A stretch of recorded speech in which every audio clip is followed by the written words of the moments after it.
In their modest suburban home, a young husband watches his wife push food around her plate, creating the illusion of eating while consuming nothing. Each untouched meal becomes another battle in their year-old marriage, each skipped lunch another crack in his heart.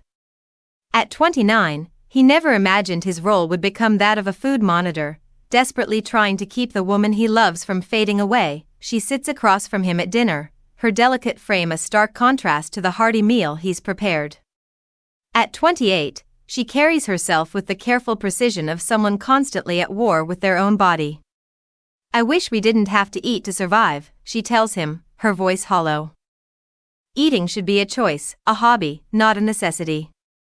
The words chill him more than any winter wind could. 6 years together, 1 year married, and he's watched her relationship with food deteriorate from quirky to concerning to downright frightening.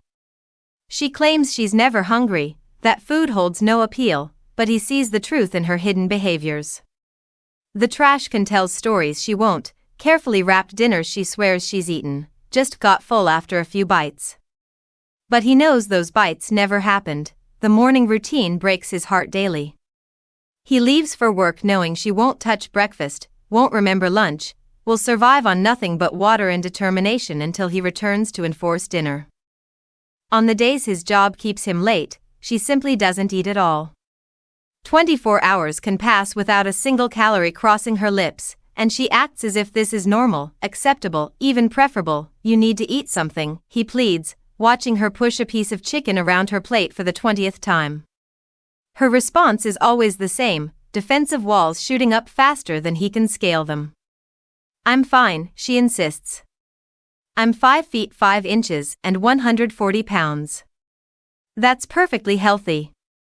But he wonders when she last stepped on a scale, when those numbers last reflected reality instead of the image she clings to in her mind. The basement has become her second home, the treadmill her constant companion. 3 hours a day she spends there, not consecutively, but in segments throughout the day. Up and down the stairs she goes, running from something or towards something, he can't tell which. Each footfall on that machine echoes through their home like a countdown to disaster. How can a body run for hours on empty? How long before it simply gives up? Their fights have become as predictable as her meal avoidance. He insists, she resists. He worries, she dismisses. He mentions the phrase eating disorder, and she shuts down completely, as if naming the demon might make it real. The word hangs between them like a sword, cutting deeper each time it goes unacknowledged, but beneath the current struggle lies a darker truth, one that emerged in his edit to their story. 6 months ago, at what should have been a casual party with friends, their world shifted. A drunken friend, no, former friend, assaulted her. 3 times his hands found her body without permission. 3 times she froze, her mind protecting itself by going blank. 3 times she was violated while surrounded by people who should have kept her safe. The aftermath was swift but incomplete. Her husband's protective rage resulted in confrontational texts and social exile for the perpetrator. Friends were forced to choose sides. The assailant's wife, once her close friend, chose silence over support. The social circle that once provided comfort became a minefield of triggers and betrayals. "Do you want to talk to someone?" "A therapist," he asks gently, knowing the assault might be feeding this destructive relationship with food and her body. But she maintains her mask of being fine, that dangerous word that hides so much pain. The timeline haunts him. Her food issues existed before but exploded after that night. Is she trying to disappear? To become small enough that hands can't grab her?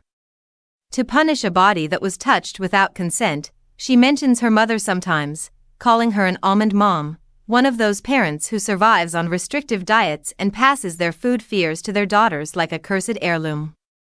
The seeds of this struggle were planted early, watered with diet culture and societal expectations, but trauma made them bloom into something monstrous. Each day he faces an impossible choice: become the food police and risk their marriage, or stay silent and risk her life. The fights exhaust them both. She sees control and criticism where he offers love and concern. He sees danger and decline where she claims autonomy and choice. neither is wrong, yet neither can find a path forward that doesn't involve pain. I feel like an asshole, he confesses to himself after another dinner-time battle. But what's the alternative? Watch her waste away? Enable her slow suicide by starvation? Love sometimes means being the villain in someone's story if it keeps them alive to write another chapter. Their bedroom, once a sanctuary, now feels like a hospital ward where he monitors her breathing, counts her ribs through thin fabric, wonders if tomorrow will be the day her body rebels against its neglect.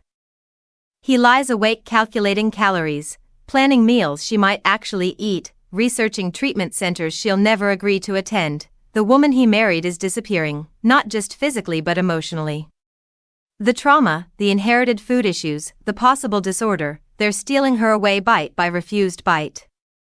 And he's left holding a plate of uneaten love, wondering if his concern is helping or hurting, if his vigilance is care or control. What would you do?